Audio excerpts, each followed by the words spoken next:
ഈശോയിൽ സ്നേഹം നിറഞ്ഞ ചിന്തനച്ച പ്രിയ സിസ്റ്റേഴ്സ്, സഹോദരി സഹോദരന്മാരെ, പ്രിയ കുഞ്ഞുങ്ങളെ, നമ്മൾ ആദ്യം സിസ്റ്ററോട് വായിക്കുന്നുണ്ടായിരുന്നു. ഇന്ന് വെള്ളിയാഴ്ചയാണ്, ദുഃഖാചരണമാണ്. എന്നാൽ ഈ ദുഃഖം നമ്മളെ നയിക്കുന്നത് പ്രത്യാശയിലേക്കാണ്, നിരാശയിലേക്കല്ല, പ്രത്യാശയിലേക്കാണ് ഇന്നത്തെ ഈ ദുഃഖാചരണം നമ്മൾ നയിക്കുന്നത്. തീർച്ചയായും അറിയാം, ഈ വെള്ളിയാഴ്ച കഴിഞ്ഞാൽ മാത്രമേ ഒരു ഉയർപ്പുണ്ടാവുള്ളൂ. ആ ഉയർപ്പിലേക്ക് നമുക്ക് പ്രത്യാശ ആവശ്യമാണ്. തീർച്ചയായും കുരിശിലാണ് രക്ഷയുള്ളത്. കുരിശിലൂടെ മാത്രമാണ് നമുക്ക് രക്ഷ പ്രാപിക്കാൻ സാധിക്കുകയുള്ളൂ. കാരണം എല്ലാ രക്ഷയും, എല്ലാ സഹനങ്ങളും, എല്ലാ ത്യാഗങ്ങളും നമുക്ക് കാണാൻ കഴിയുന്നത് കുരിശിലാണ്. നമ്മുടെ ക്രൈസ്തവ ജീവിതത്തിന്റെ അടയാളമാണ് കുരിശ്. നമ്മുടെ എല്ലാ പ്രാർത്ഥന ആരംഭിക്കുമ്പോഴും നമ്മൾ എന്താ ചെയ്യാ? കുരിശ് വരയ്ക്കും. നമ്മുടെ എല്ലാ ജീവിതത്തിലും ഏത് കാര്യം ചെയ്യുമ്പോഴും നമുക്ക് പേടി ഉണ്ടാകുമ്പോൾ എന്ത് ചെയ്യാം? നമുക്ക് രാത്രി പേടിയാണ്. അത് ചെയ്യുന്നത് കുരിശ് വരയ്ക്കും. പേടിണ്ടാവും, നമ്മുടെ കയ്യിൽ കുരിശ് പിടിക്കും. നമ്മുടെ കയ്യിലൊരു കുരിശുണ്ടാകും, നമ്മുടെ കൊന്തയുടെ അറ്റത്തൊരു കുരിശുണ്ടാകും, നമ്മുടെ വാഹനത്തിൽ കുരിശുണ്ടാകും, നമ്മുടെ എവിടെയെല്ലാം പോകും അവിടെയെല്ലാം കുരിശുണ്ടാകും, നമ്മുടെ വീടിന്റെ ചുറ്റുമെല്ലാം കുരിശുണ്ടാകും, പറമ്പിന്റെ 4 മൂലയിൽ കുരിശ് കുരിശും. അങ്ങനെ കുരിശിന്റെ സംരക്ഷണം നമ്മൾ നേടാറുണ്ട്. അപ്പോൾ ക്രൈസ്തവ ജീവിതത്തിന്റെ ആദ്യ തുകയാണ് കുരിശ് എന്ന് പറയുന്നത്. നമുക്കറിയാം, ഈ കുരിശ് അപമാനത്തിന്റെയും നിന്ദനത്തിന്റെയും അടയാളമായിരുന്നു. യഹൂദന്മാരുടെ കാലത്ത് ഇതൊരു കള്ളനെ അല്ലെങ്കിൽ ഒരു കൊലപാതകിയെ കൊല്ലുവാൻ വേണ്ടി ഉപയോഗിച്ചിരുന്ന ഒരു മാർഗമായിരുന്നു ഈ കുരിശ് എന്ന് പറയുന്നത്. റോമാക്കാരുടെ കാലത്ത് അവര് പിന്തുടർന്ന ഈ കൊലപാതക അല്ലെങ്കിൽ സമൂഹം വെറുത്തവരെ ശിക്ഷിക്കുന്ന ഒരു മാർഗമായിരുന്നു കുരിശുമരണം. എന്നാൽ ഇവിടെ രക്ഷകനായ ദൈവത്തിന്റെ ഏകപുത്രനായ നീതിമാനായ സ്നേഹനിധിയായ അല്ലെങ്കിൽ രക്ഷകനായ യേശുവിനെ ഈ പടയാളികളെ അല്ലെങ്കിൽ ഈ സമൂഹം വെറുത്ത വ്യക്തിയെ കൊല്ലുന്നതുപോലെ പട്ടാളക്കാര്, യഹൂദന്മാര്, റോമാക്കാര് ഈ ചെറുപ്പക്കാരനായ യേശുവിനെ ഈ മ്ലേച്ഛമായ നിന്ദ്യമായ ഈ മരണത്തിന് വിട്ടുകൊടുക്കുകയാണ്. നമ്മൾ നേരത്തെ കണ്ടു അതിമനോഹരമായ ഒരു ദൃശ്യാവിഷ്കാരം. ആ യേശുവിനെ വലിച്ചെടുത്ത് കൊണ്ടുവന്ന് വളരെ അവഹേളിതനാക്കി ആ വ്യക്തിയെ അടിച്ച് മുറിപ്പെടുത്തി, കണ്ടാൽ ഭീകരമായ അവസ്ഥ. ആ വ്യക്തിയുടെ മുഖത്തേക്ക് നോക്കാൻ കഴിയില്ല. ഒഴുകാല് പോലെ അവർ ശരീരം അവരടിച്ച് മുറിച്ചു. പ്രിയമുള്ളവരെ, അത്രമാത്രം ഹീനമായ രീതിയിൽ, മ്ലേച്ഛമായ രീതിയിൽ യേശുവിനെ നിന്ദിച്ചുകൊണ്ട്, അപമാനിച്ചുകൊണ്ട് യഹൂദന്മാരും റോമാക്കാരും പടയാളികളും ഈ വ്യക്തിയെ ഇല്ലാതാക്കുകയാണ്. എന്നാല് അപമാനത്തിന് ചിഹ്നമായ ഈ കുരിശ് രക്ഷയുടെ അടയാളമായി മാറുകയാണ്. ക്രിസ്തുവിലൂടെ കുരിശ് ലോകത്തിന്റെ രക്ഷയായി മാറുകയാണ്. നിങ്ങളോരെ ആ രക്ഷ നമ്മളത് സ്വീകരിക്കുകയാണ്. യേശു ഈ ത്യാഗം സഹിച്ചതുകൊണ്ടാണ്, യേശു ഈ കുരിശിലെ ത്യാഗം കുരിശിലേതുകൊണ്ടാണ് ഈ കുരിശ് സ്നേഹത്തിന്റെയും ത്യാഗത്തിന്റെയും രക്ഷയുടെയും അടയാളമായി മാറിയത്. അതുകൊണ്ടാണ് നാം ഇന്ന് അതിനെ പുതുക്കുന്നത്, നമ്മളെല്ലാ ജീവിതത്തിന്റെയും ഭാഗമാക്കി മാറ്റുന്നത്. അതുകൊണ്ടാണ് സാത്താൻ പോലും ഭയപ്പെടുന്നത്. അതുകൊണ്ടാണ് പറയാം, കുരിശ് കണ്ടാല് സാത്താന് ഭയമാണ്. അതുകൊണ്ടാണ് നമ്മളെല്ലാവരും കുരിശ് ധരിക്കുന്നത്. കുരിശ് വരയ്ക്കുന്നതും കുരിശോടുകൂടി ആയിരിക്കുന്നതും സാത്താൻ ഭയപ്പെടുന്ന ഒരേ ഒരു ആയുധം അത് കുരിശാണ്. പ്രിയമുള്ളവരെ, ഈ മ്ലേച്ഛമായ കുരിശിനെ ഈശോ രക്ഷയുടെ അടയാളമാക്കി മാറ്റി അത് വിശ്വാസത്തോടെ നമ്മൾ സ്വീകരിച്ചാൽ മാത്രമേ കുരിശിന്റെ മഹത്വം നമുക്ക് ലഭിക്കുകയുള്ളൂ. വിശ്വാസമാണ് എല്ലാത്തിന്റെയും അടിസ്ഥാനം. ഈശോ കുരിശിലെ മരിച്ചു. ആ കുരിശ് ലോകത്തിന്റെ അടയാളമായി, രക്ഷയുടെ അടയാളമായി എന്ന് വിശ്വസിച്ചാൽ മാത്രമേ ഈ കുരിശ് കുരിശായി മാറുകയുള്ളൂ. അല്ല എങ്കിൽ അത് വെറും ഒരു മരത്തടി മാത്രമാണ്. പ്രിയമുള്ളവരെ, വിശ്വാസത്തിലേക്ക് ആഴപ്പെടുക. വിശ്വാസം ആഴപ്പെട്ടാല് ഈ മരത്തെ തടികള് ഒരു കുരിശാകും. ആ കുരിശ് നമ്മുടെ രക്ഷയായി മാറും. അതിനാൽ നമ്മളെല്ലാവരും ക്രിസ്തുവിലേക്കാണ് നാം ആശ്രയിക്കേണ്ടത്. അത് നമുക്കറിയാം. നമ്മൾ എപ്പോഴൊക്കെ നമ്മുടെ കണ്ണുകള് കുരിശിലേക്ക് ഉയർത്തുന്നുവോ, എപ്പോഴൊക്കെ നമ്മൾ കുരിശിലേക്ക് നോക്കുന്നുവോ, അപ്പോഴൊക്കെ നാം നോക്കുന്നത് പിതാവിലേക്കാണ്. ആരാണോ വിശ്വാസത്തോടുകൂടി, വലിയ ആഴമായ വിശ്വാസത്തോടുകൂടി കുരിശിലേക്ക് നോക്കുന്നത്, ആ നോക്കുന്നത് കുരിശിലേക്കല്ല, തന്റെ രക്ഷകനായ ദൈവത്തിലേക്കാണ് നാം നോക്കുന്നത്. കാരണം നമ്മളെ ദൈവത്തിലേക്ക് കൊണ്ടുപോയ മാർഗം, നമ്മളെ ദൈവത്തിലേക്ക് അടുപ്പിച്ച ഒരു ഓഹരിയാണ് കുരിശ്. അപ്പോൾ പ്രിയമുള്ളവരെ, ദൈവത്തെ കാണണമെങ്കിൽ കുരിശിലേക്ക് നോക്കണം. ദൈവത്തെ കാണണമെങ്കിൽ കുരിശിലേക്ക് നോക്കണം. ആരൊക്കെ കുരിശിലേക്ക് നോക്കുന്നുവോ അവർക്കെല്ലാം സ്നേഹിതയായ പിതാവിനെ കാണാൻ സാധിക്കും. ഈശോ പറഞ്ഞു, പിതാവും ഞാനും ഒന്നാണ്, എന്നെ കാണുന്നവൻ പിതാവിനെ കാണുമോ എന്ന്. പ്രിയമുള്ളവരെ, പിതാവിനെ കാണണമെങ്കിൽ കുരിശിലേക്ക് നോക്കണം. അപ്പോൾ ആ കുരിശിലേക്ക് നോക്കാൻ നാം സാധിക്കണം. ആരെ കുരിശിലേക്ക് നോക്കിയോ അവരെല്ലാവരും രക്ഷ പ്രാപിച്ചിട്ടുണ്ട്. ആരൊക്കെ ആത്മാർത്ഥമായിട്ട് കുരിശിലേക്ക് നോക്കിയോ അവരെല്ലാവരും രക്ഷ പ്രാപിച്ചിട്ടുണ്ട്. പറയാം, കത്തോലിക്ക സഭയുടെ ഒരുപാട് വിശുദ്ധരുണ്ട്. അവരെല്ലാം അനേകരെ പാപികളായിരുന്നു, വെറുക്കപ്പെട്ട വ്യക്തികളായിരുന്നു. അനേകര് പാപത്തിന് അടിമപ്പെട്ട്, മദ്യത്തിന് അടിമപ്പെട്ട് ലേശമായി ജീവിച്ച എത്രയോ പേരാണ് കത്തോലിക്ക സഭയുടെ വിശുദ്ധരായി മാറിയത്. അവരെല്ലാം വിശുദ്ധരായത് കുരിശിലേക്ക് നോക്കിയപ്പോഴാണ്. ആ കുരിശിനെ പൊങ്ങിയപ്പോഴാണ് ഈ പാപികളായ, ഈ ബലഹീനരായ ആ വ്യക്തികള് ഇന്ന് വണക്കത്തിന് യോഗ്യരായി മാറിയത്, വിശുദ്ധരായി മാറാൻ കാരണം അവർ കുരിശിലേക്ക് നോക്കിയതുകൊണ്ടാണ്. നമ്മളെല്ലാവരും പാപികളാണ്. ഞാനും നിങ്ങളെല്ലാം പാപികളാണ്. നമ്മളാരും വിശുദ്ധരില്ല, നല്ലവരാണെന്ന് പറയാൻ കഴിയില്ല. കാരണം നമ്മളെല്ലാവരും പാപത്തിലേക്കാണ് നമ്മൾ മനസ്സിലാക്കിയിരിക്കുന്നത്. അതിനാല് പാപികളായ നമ്മള് വിശുദ്ധരായി മാറണമെങ്കിൽ കുരിശിലേക്ക് നോക്കണം. കുരിശിലാണ് രക്ഷ. കുരിശല്ലാതെ വേറെ രക്ഷയില്ല. അതേപോലെ ഈ കുരിശിന്റെ വഴിയിൽ നമ്മൾ ആയിരിക്കുമ്പോൾ, ഈ ദുഃഖാചരണത്തില് ഈ വെള്ളിയാഴ്ച നാം തിരിയേണ്ടത് കുരിശിലേക്ക് നോക്കി അശുദ്ധരായി നമ്മള് വിശുദ്ധരായി മാറണം. അതിനുവേണ്ടിയാണ് നമ്മൾ അവരെ വിളിച്ചിരിക്കുന്നത്. ഈ ഒരു വെള്ളിയാഴ്ച അശുദ്ധരായ നമ്മള് വിശുദ്ധരാകാൻ വേണ്ടിയാണ്. ഇതൊരു ആചാരമായി മാറരുത്, മറിച്ച് നമ്മളെ ക്രിസ്തുവിലേക്ക് നയിക്കുന്ന ഒരു മാർഗമായി മാറണം.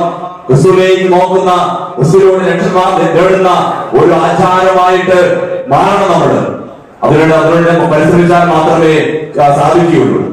നമുക്കറിയാം, എന്താണ് ഈ കുരിശ് ഈ ലോകത്തോട് പറയുന്നത്? ഈ ലോകത്തോട് കുരിശ് പറയുന്നത് ക്രിസ്തുവിന്റെ യാഗമാണ്. ഈ കുരിശ് ലോകത്തോട് പറയുന്നത് ക്രിസ്തുവിന്റെ ത്യാഗമാണ്. ഈ കുരിശ് ലോകത്തോട് പറയുന്നത് ക്രിസ്തുവിന്റെ സ്നേഹമാണ്. അപ്പോൾ ക്രിസ്തുവിന്റെ യാഗം, ക്രിസ്തുവിന്റെ ത്യാഗം, ക്രിസ്തുവിന്റെ സ്നേഹം. പ്രിയമുള്ളവരെ, നമുക്കറിയാം, ക്രിസ്തു തന്റെ യാഗം അർപ്പിക്കുകയാണ്. തന്നെ യാഗബലിയായിട്ട്, ഒരു കുഞ്ഞാണായിട്ട് തന്നെ തന്നെ സമർപ്പിച്ചു. രക്തം ചിന്തിയാണ് ഈശോ തന്റെ യാഗം അനുഷ്ഠിച്ചത്. നമുക്കറിയാം, പൂർവ്വകാലങ്ങളില് ബലിയർപ്പിക്കുമ്പോൾ മൃഗത്തെയാണ് ബലിയർപ്പിച്ചത്.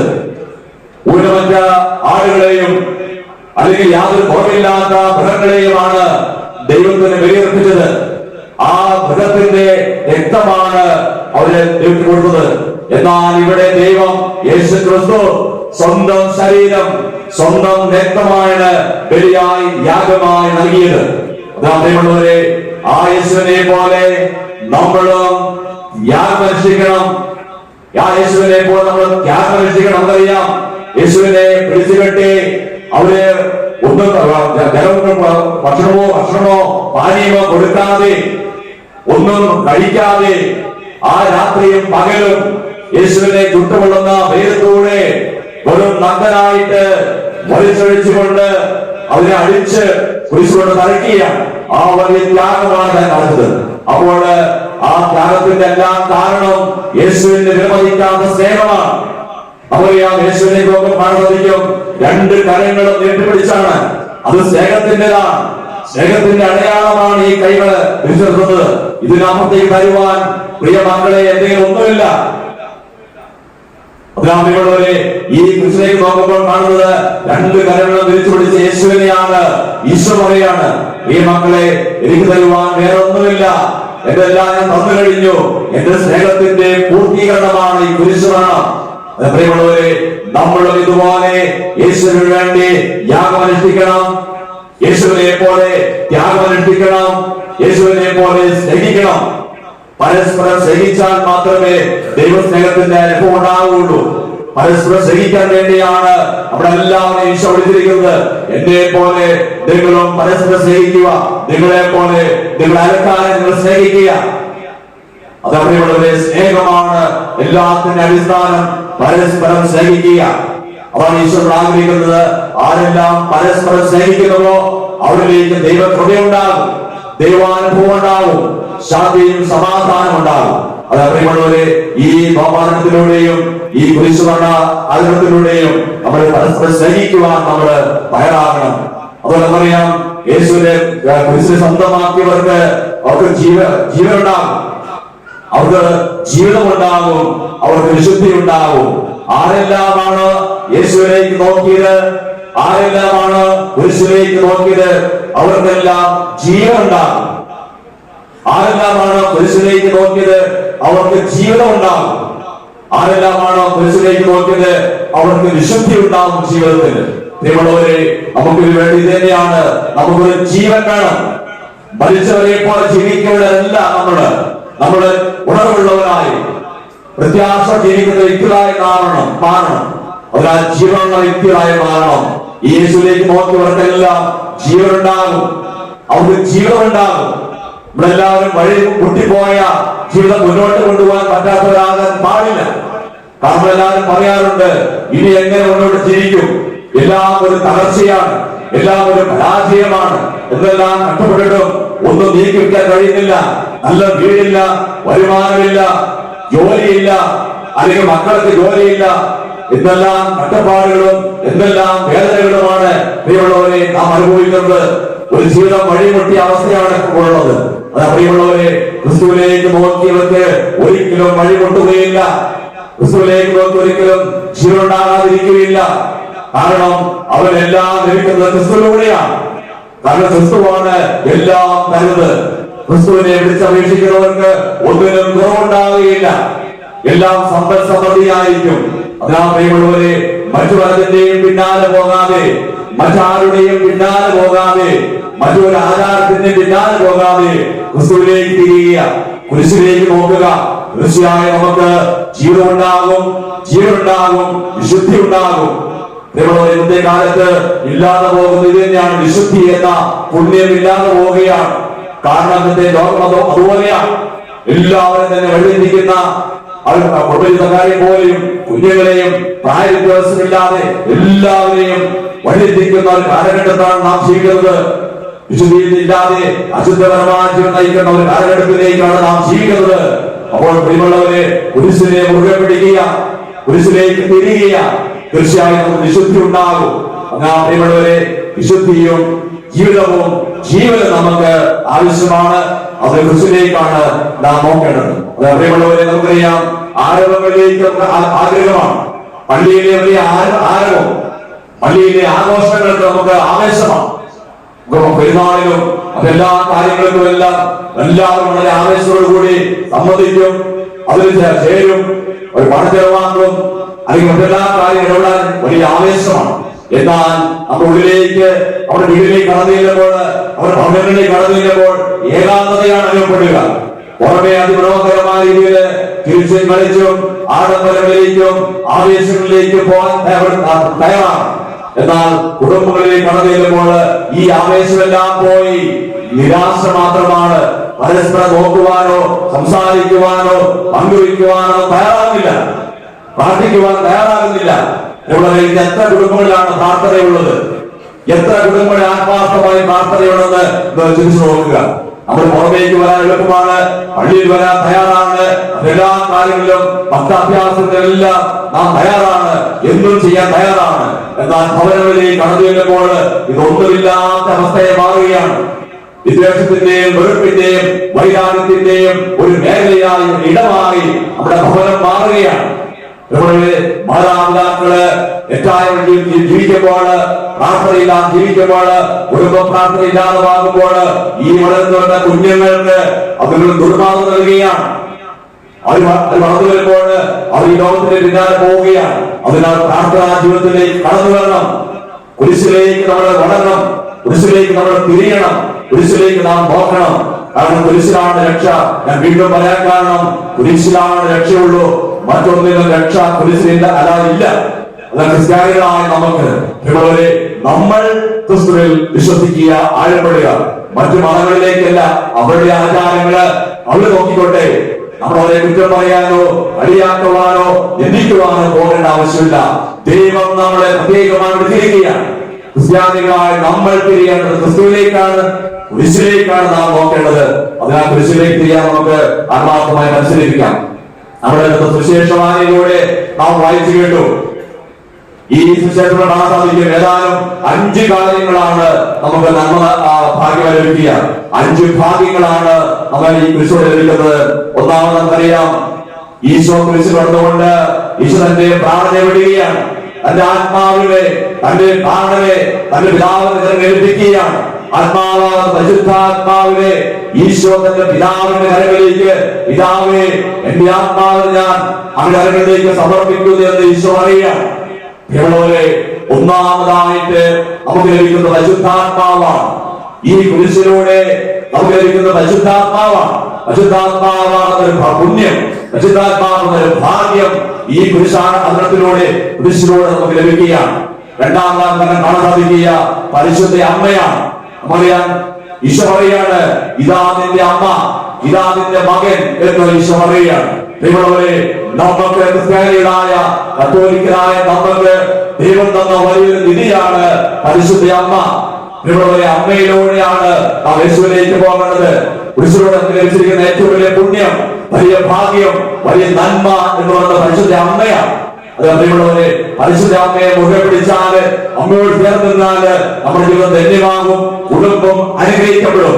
അതേപോലെ അമ്മയിലേക്ക് തിരിയുക, അമ്മയിലൂടെ ക്രിസ്തുവിലേക്ക് പോകാൻ പരിശ്രമിക്കാം. മൂന്നാമതായിട്ട് നമുക്ക് ലഭിച്ച ഭാഗ്യം പരിശുദ്ധ സഭയാണ്. സഭ എന്ന വലിയൊരു നിധിയാണ് ഈശ്വരൻ തന്നിരിക്കുന്നത്. നമ്മളെ നിർത്തുവാൻ, നമ്മളെ സംരക്ഷിക്കുവാൻ, എല്ലാ ബന്ധനങ്ങളിൽ നിന്നും എല്ലാ പൈശാചക്തികളിൽ നിന്നും നമ്മളെ സംരക്ഷിക്കുന്ന കത്തോലിക്ക സഭയാണ്. ഈ സഭ ദൈവത്തിന്റെ ദാനമാണ്. സഭയോട് ചേർന്ന് നിൽക്കുക, അപ്പോഴാണ് അനുഗ്രഹം ഉണ്ടാവുകയുള്ളൂ.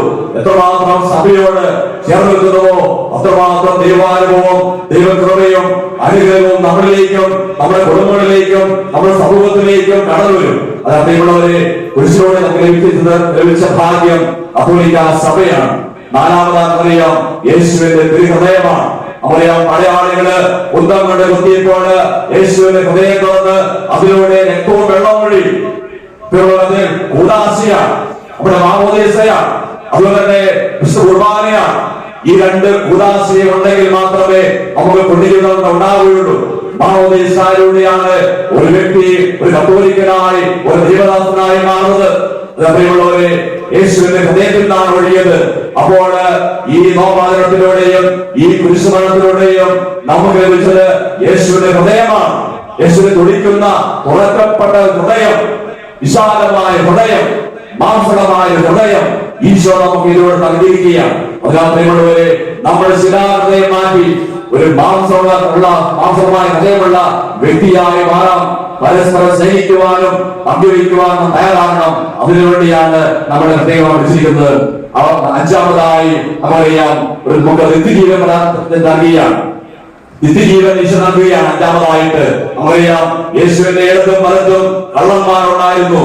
അതിൽ യേശുവിന്റെ വലതുഭാഗത്തുണ്ടായിരുന്ന കള്ളനെ ഈശോ ആ നിമിഷം വാഗ്ദാനം ചെയ്തു, ഇതൊന്ന് എന്റെ കൂടെ പരദീസായിരിക്കും എന്ന്. പ്രിയമുള്ളവരെ, നമ്മളെല്ലാവരെയും ഈശോ കൊണ്ടുപോകാൻ വന്നത് പരദീസ നൽകാനുമാണ്, നിത്യജീവൻ നൽകാൻ വേണ്ടിയാണ്. അതിനാൽ പ്രിയമുള്ളവരെ, ഇതിലൂടെ നാം നേടിയെടുക്കേണ്ടത് നിത്യജീവനാണ്. പ്രത്യാശപ്പെടുത്താൻ മാത്രമേ നമുക്ക് നേടാൻ സാധിക്കുള്ളൂ. അതിനാൽ പ്രിയമുള്ളവരെ, യേശുവിന്റെ രക്തം ജീവൻ നൽകുന്നതാണ്. യേശുവിലൂടെയാണ് രക്ഷ.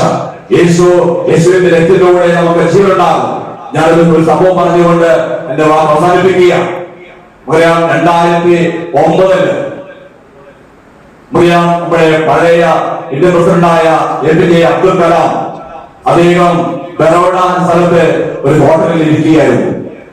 വൈകുന്നേരത്ത് നമ്മുടെ അബ്ദുൽ കലാം ഹോട്ടലിൽ നിന്ന് വിശ്രമിക്കുമ്പോൾ അദ്ദേഹത്തിന് ഫോൺ കോൾ വന്നു. അത് വേറെ ആരുമായിരുന്നില്ല, ലോക പ്രശസ്തനായ അല്ലെങ്കിൽ ഇന്ത്യയിലെ തന്നെ പ്രശസ്തനായ ഡോക്ടർ മേത്ത.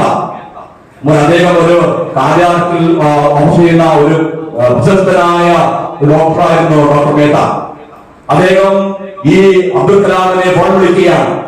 സാറേ, എനിക്ക് അത്യാവശ്യമാണ് അദ്ദേഹത്തെ കാണണം, ഒരു വലിയ കാര്യം പറയാനുണ്ട്. അപ്പൊ അബ്ദുൽ കലാം ചോദിച്ചു, എന്താണ് സാറേ? അദ്ദേഹം ഇത്രയും വലിയ മനുഷ്യനായി എന്തിനു വിളിക്കുന്നത്, എന്താണ് പറയാനുള്ളത്? അപ്പോൾ മേത്ത പറഞ്ഞു, എനിക്ക് വലിയ കാര്യം പറയാനുണ്ട്. ഇത് ഫോണിലൂടെ പറഞ്ഞാൽ മാത്രം പോരാ, നേരിൽ കണ്ട് സംസാരിക്കണം. അതിനാൽ ഒരു അവസരം തരാൻ ഇത് കാണാൻ വേണ്ടി. അങ്ങനെ അബ്ദുൽ കലാം ഈ ഡോക്ടർ പറഞ്ഞാൽ ഞാൻ ഇവിടെയുണ്ട്, ഇവിടെ വന്നുകൊള്ളുക എന്ന് പറയുകയാണ്. അങ്ങനെ ഈ ഡോക്ടർ മേത്ത ഈ അബ്ദുൽ കലാമിനെ കാണാൻ വേണ്ടി ഈ ഹോട്ടലിലേക്ക് വന്നു. അങ്ങനെ രണ്ടുപേരും സംസാരിച്ചു. അപ്പോൾ ഈ ഡോക്ടർ പറയാണ്, സാറേ, നിങ്ങൾക്കറിയാമല്ലോ, ഞാൻ വലിയ പ്രശസ്തനായ ഡോക്ടറാണ്.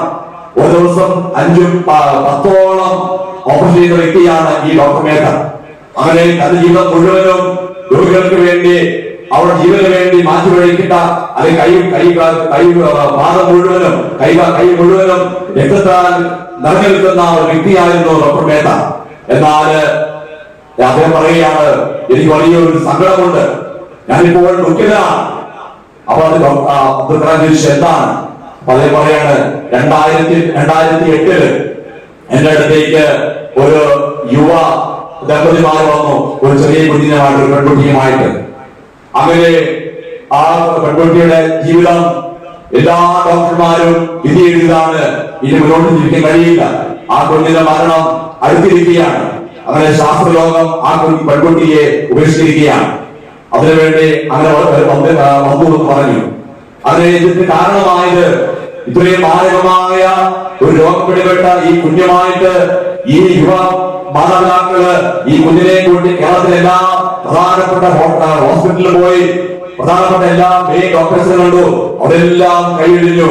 അവസാനം ഈ ഡോക്ടർ മേത്ത പ്രശസ്തനാണെന്ന് മനസ്സിലാക്കിയതിന്റെ പേരില് അദ്ദേഹത്തെ കാണുവാൻ അദ്ദേഹത്തിന്റെ ഹോസ്പിറ്റലിലേക്ക് ഈ യുവ മാതാപിതാക്കളെ കുഞ്ഞിനെ കൂട്ടിക്കൊണ്ടുപോയി. അവിടെ ചെന്നപ്പോൾ നമുക്കറിയാം, ഹൗസ് സർജന്മാരുണ്ടായിരുന്നു. അവര് കേസെല്ലാം പഠിച്ചു. അവിടെ പറഞ്ഞു, we are sorry, I am sorry എന്ന് പറഞ്ഞുകൊണ്ട് ഈ ഹൗസ് സർജന്മാര് ഈ യുവ മാതാപിതാക്കളെ പറഞ്ഞയക്കാൻ പരിശ്രമിക്കുകയാണ്. അപ്പോൾ ഇവര് അവരുടെ കാര്യം പറഞ്ഞു, എന്റെ ഡോക്ടേഴ്സെ, ഞങ്ങള് ഈ എല്ലാ പ്രശസ്തമായ ഹോസ്പിറ്റലിൽ പോയി അന്വേഷിച്ചു.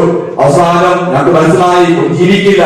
പക്ഷെ എങ്കിലും അവസാനമായിട്ടെങ്കിലും ഈ ഡോക്ടറെ ഒന്ന് കണ്ടാൽ മാത്രം മതി, അത് എന്താണെന്ന് പറയുന്നത് കേട്ടാൽ മാത്രം മതി, വേറെ ഒന്നും വേണ്ട, ഞങ്ങളത് കാണാൻ ആഗ്രഹിച്ചാൽ മാത്രം മതി എന്ന് ഈ മാതാപിതാക്കള് ആ ഡോക്ടേഴ്സിന്റെ കാലെ വീണ്ടും പറഞ്ഞപ്പോൾ അവസാനം ഈ യുവ ഡോക്ടേഴ്സ് മേത്ത ഡോക്ടറിന്റെ മുറിയിലേക്ക് പറഞ്ഞു വിട്ടു. അങ്ങനെ ഈ മാതാപിതാക്കള് ഈ കുഞ്ഞിന്റെ റിപ്പോർട്ടുമായി കണ്ടിരുന്നു. ഡോക്ടറും ആ റിപ്പോർട്ട് നോക്കി പറഞ്ഞു, ഐ ആം സോറി, എനിക്കൊന്നും ചെയ്യാൻ കഴിയില്ല, കാരണം ഞാൻ ഒരുപാട് ഓപ്പറേഷൻ ചെയ്ത വ്യക്തിയാണ്, ഒരുപാട് രോഗങ്ങളെ സുഖപ്പെടുത്തിയ വ്യക്തിയാണ്, എന്നാൽ ഈ കുഞ്ഞിന്റെ കാര്യത്തിൽ എനിക്ക് ഒന്നും ചെയ്യാൻ കഴിയില്ല എന്ന് പറഞ്ഞ് പറയുകയാണ്. അപ്പോഴും ഈ മാതാപിതാക്കള് ആ ഡോക്ടറുടെ കാലെ കെട്ടിപ്പിടിച്ച് കളഞ്ഞു. എന്തെങ്കിലും ചെയ്യണം, അത് കുഞ്ഞ് മരിച്ചാലും കുഴപ്പമില്ല, സാരമില്ല, എന്തെങ്കിലും ചെയ്യണം, ഞങ്ങളുടെ സന്തോഷത്തിന് വേണ്ടിയാണ്, എത്ര പണം മുടക്കാൻ സാരമില്ല, ഡോക്ടർ ഒന്ന് സമ്മതിക്കണം. അവസാനം ഈ ഡോക്ടർ സമ്മതിക്കുകയാണ്. ഈ പ്രശസ്തനായ ഡോക്ടർ നിരീശ്വരവാദിയാണ്, ദൈവത്തിൽ യാതൊരു വിശ്വാസമില്ല, തന്റെ കഴിവുകൊണ്ടാണ് ഇതെല്ലാം നേടുന്നെന്നുള്ള അഹങ്കാരവും അവിശ്വാസിയുമായ ഈ ഡോക്ടർ അവസാനം സമ്മതിക്കുകയാണ്. ശരി, ഞാൻ ഇത് സമ്മതിച്ചിരിക്കുന്നു എന്ന് പറഞ്ഞുകൊണ്ട് ആ കുഞ്ഞിന്റെ ഓപ്പറേഷൻ ഏറ്റെടുക്കുകയാണ്. അങ്ങനെ ആ ഡേറ്റ് ഫിക്സ് ചെയ്തു. ആ ഡേറ്റ് ഫിക്സ് ചെയ്തു, കുഞ്ഞിനെ അഡ്മിറ്റ് ചെയ്തു. അങ്ങനെ കുഞ്ഞിനെ ഓപ്പറേഷന്റെ 2 ദിവസം കൊണ്ട് ഹോസ്പിറ്റൽ അഡ്മിറ്റ് ചെയ്ത് എല്ലാ ടെസ്റ്റും പൂർത്തിയായി. അങ്ങനെ ഈ കുഞ്ഞവിടെ ഓടിക്കളിക്കുകയാണ്. ഈ കുഞ്ഞൊന്നും അറിയുന്നില്ല, തന്റെ മരണം അടുത്തിരിക്കുകയാണെന്ന് ഈ കുഞ്ഞ് അറിയുന്നേയില്ല. ആ കുഞ്ഞെല്ലാം അവിടെ എല്ലാവരും തിരിച്ചു കളിച്ചും സംസാരിച്ചും അവരുടെ പാട്ടുപാടിയൊക്കെ സന്തോഷമായി ജീവിക്കുന്നു. അങ്ങനെ ഈ ഓപ്പറേഷൻ ഡേറ്റ് വന്നു. അങ്ങനെ ഡോക്ടർ ഈ കുഞ്ഞിനെ ഓപ്പറേഷൻ ചെയ്ത് കൊണ്ടുപോകേണ്ട ഓപ്പറേഷൻ പ്രസാരിപ്പിച്ചു. അങ്ങനെ ഡോക്ടറും ഈ കുഞ്ഞിന്റെ അടുത്തേക്ക് വന്നു. അവസാനമായി ഒന്ന് കണ്ടേക്കാം എന്ന് കണ്ടേക്കാം പറഞ്ഞ് കുഞ്ഞിനടുത്ത് വരികയാണ്. അപ്പോൾ ഈ കുഞ്ഞോട് ഡോക്ടർ പറയാണ്, മകളെ പേടിക്കണ്ട, ഒന്നും സംഭവിക്കില്ല. അപ്പൊ കുഞ്ഞു പറഞ്ഞത്, എനിക്ക് പേടിയില്ല, എനിക്കൊന്നിനെ കുറിച്ച് പേടിയില്ല. കാരണം എന്റെ അമ്മ എപ്പോഴും പറയാറുണ്ട്, ഈശോ ദൈവം ജീവിക്കുന്നത് ഹൃദയത്തിലാണ്. അത് എനിക്കറിയാം, ഈശോ എന്റെ ഹൃദയത്തിലുണ്ട് എന്ന് ഞാൻ വിശ്വസിക്കുന്നു. പക്ഷെ എനിക്ക് ഒരു കാര്യം മാത്രം അറിയണം, ഡോക്ടറെ, അങ്ങ് എന്റെ ഹൃദയം തുറക്കുമ്പോൾ എനിക്ക് 2 കാര്യം മാത്രമേ ഉള്ളൂ പറയാൻ. ഒന്നാമതായിട്ട്, എന്റെ ഹൃദയം തുറക്കുമ്പോൾ ഈ ഹൃദയത്തിന്റെ ഏത് ഭാഗത്താണ് ദൈവം ഈശോ ഇരിക്കുന്നത് നോക്കണം. രണ്ടാമതായിട്ട് ഈ ഇരിക്കുന്ന ഈശോ എങ്ങനെയുണ്ട്, ഏത് രൂപത്തിലാണ് ഈശോ ഉള്ളത്, ദൈവം ഉള്ളതെന്ന് പറയണം. ആ മൂന്നാമത് ഒന്നുണ്ട്, എന്റെ അന്വേഷണം പറയണം. ഈ 3 കാര്യമാണ് ഈ കുഞ്ഞ് ഡോക്ടർ പറഞ്ഞത്. അങ്ങനെ ഈ ഡോക്ടറെ അനുസരിച്ച് വളരെ ദുഃഖിതനായിട്ട് പറഞ്ഞു, തീർച്ചയായും മകൾ പറഞ്ഞതുപോലെ ഞാൻ ചെയ്യും. ഞാൻ ഹൃദയം തുറക്കുമ്പോൾ ദൈവം എവിടെയുണ്ട് നോക്കും. ഞാൻ പറഞ്ഞ പിന്നെ രണ്ടാമതായിട്ട് അത് എങ്ങനെ നോക്കാൻ അന്വേഷിക്കും. മൂന്നാമതായിട്ട് എന്റെ മകളുടെ ഈ കൊച്ചു പെണ്ണി മോളുടെ അന്വേഷണം ഞാൻ പറയും എന്ന് പറഞ്ഞുകൊണ്ട് വളരെ സന്തുഷ്ടനായിട്ട് ഈശോ ഡോക്ടർ ഓപ്പറേഷൻ ചെയ്യാൻ പോവുകയാണ്. അവരെ കുഞ്ഞിനെ ഓപ്പറേഷൻ കൊണ്ടുപോയി അവരെല്ലാം സജ്ജീകരണം ചെയ്തു കഴിഞ്ഞു. അവർ ഓപ്പറേഷൻ ആരംഭിച്ചു. 45 മിനിറ്റായി. അവസാനം ഈ ഡോക്ടർ മേത്ത പൊട്ടിക്കരഞ്ഞുകൊണ്ട് അവിടെ മുട്ടുകുത്തി പ്രാർത്ഥിച്ചു.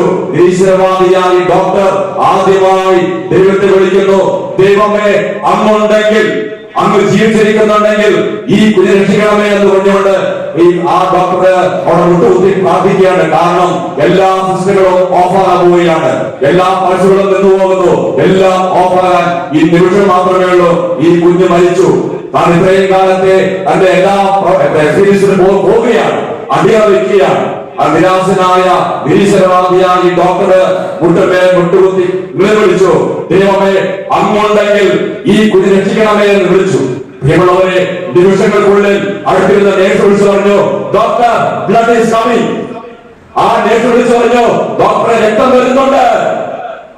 പ്രിയമുള്ളവരെ, അപ്പോൾ ആ ഡോക്ടർ ചാടി എഴുതിക്കൊണ്ട് എല്ലാം സജ്ജീകരിച്ചുകൊണ്ട് നിമിഷങ്ങൾക്കുള്ളിൽ ആ കുഞ്ഞിന്റെ ഓപ്പറേഷൻ കഴിഞ്ഞ് പൂർത്തിയാക്കി. പ്രിയമുള്ളവരെ, ആ കുഞ്ഞ് ഇന്നും ജീവിക്കുന്നു. പ്രിയമുള്ളവരെ, ഇതാണ് ഡോക്ടറുടെ സങ്കടം. ഈ കുഞ്ഞ് ചോദിക്കും, ഡോക്ടറെ ഹൃദയം തുറന്നപ്പോൾ ഈ ദൈവം എവിടെയായിരുന്നു, ഏത് ഭാഗത്തായിരുന്നു ദൈവം ഉണ്ടായിരുന്നത്? ഈ ചോദിക്കും, ആ കണ്ട ദൈവം എങ്ങനെയുള്ളതായിരുന്നെന്ന് ചോദിക്കും. എന്റെ അന്വേഷണം പറഞ്ഞോ എന്ന്. ഈ 3 കാര്യം പറയാൻ എനിക്ക് കഴിയില്ല ഈ കുഞ്ഞിനോട്. ഞാൻ ദൈവത്തെ കണ്ടില്ല, ദൈവത്തിന്റെ രൂപം ഞാൻ കണ്ടില്ല, ദൈവത്തിന്റെ ഈ കുഞ്ഞിന്റെ അന്വേഷണം പറയാൻ കഴിഞ്ഞില്ല. അപ്പോൾ ഞാൻ എന്തുത്തരം പറയും? അപ്പോൾ ഈ അബ്ദുൽ കലാം പറയാണ്, ഡോക്ടറെ, ഡോക്ടർ ഒന്നും പറയണ്ട, പറയാ കുഞ്ഞിനോട്, ഞാൻ ഹൃദയം തുറന്നപ്പോൾ രക്തത്തിന്റെ രൂപത്തിൽ എന്റെ ഉള്ളിലേക്ക് ഈശോ കടന്നു വന്നു എന്ന്. പ്രിയമുള്ളവരെ, ഇതാണ് യേശുവിന്റെ രക്തം. രക്തം നൽകിയാണ് ഈശോ രക്ഷിച്ചത്. നമ്മളെല്ലാവരും പാപികളും ബലഹീനമാണ്, നമ്മളെല്ലാവരും മരിച്ച വ്യക്തികളാണ്. ജീവിച്ചിരിക്കുന്നുണ്ടെങ്കിലും മരിച്ച വ്യക്തികളാണ് നമ്മള്. അതാ പ്രിയമുള്ളവരെ, നമ്മളെ രക്ഷിക്കുവാൻ വേണ്ടി ഈശോ തന്റെ രക്തം ചെയ്ത്, ഈശോ തന്റെ ബലിയായിട്ട് വില നൽകി നമ്മളെ നേടുന്നതാണ്. അതേപോലെ യേശുവിന്റെ രക്തത്താൽ കഴുകാൻ പരിശ്രമിക്കുക. എല്ലാ ദിവസവും യേശുവിന്റെ തിരികൊണ്ട് കഴുകണം. നമ്മള് എല്ലാ പ്രഭാതത്തിലും എഴുന്നേൽക്കുമ്പോൾ യേശുവിന്റെ തിരികൊണ്ട് കഴുകി ശുദ്ധീകരിക്കണം.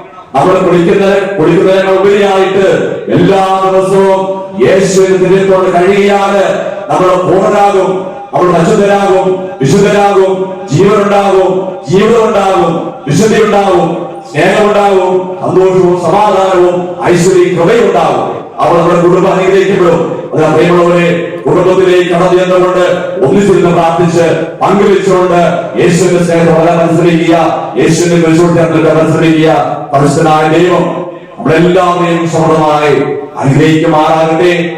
വലിയ പ്രത്യാശമായിരിക്കാം. നമുക്കറിയാം, ഈ കുരിശുമരണത്തിൽ മാത്രമേ ഒരു ഉയർപ്പുണ്ടാവുകയുള്ളൂ, ഒരു ഉദ്ധാനം ഉണ്ടാവുകയുള്ളൂ. അതിനാ പ്രത്യാശമായിരുന്നുകൊണ്ട് ഉയർത്തേണ്ടി വേണ്ടി കാത്തിരിക്കാം. പ്രത്യാശയുടെ ദിനം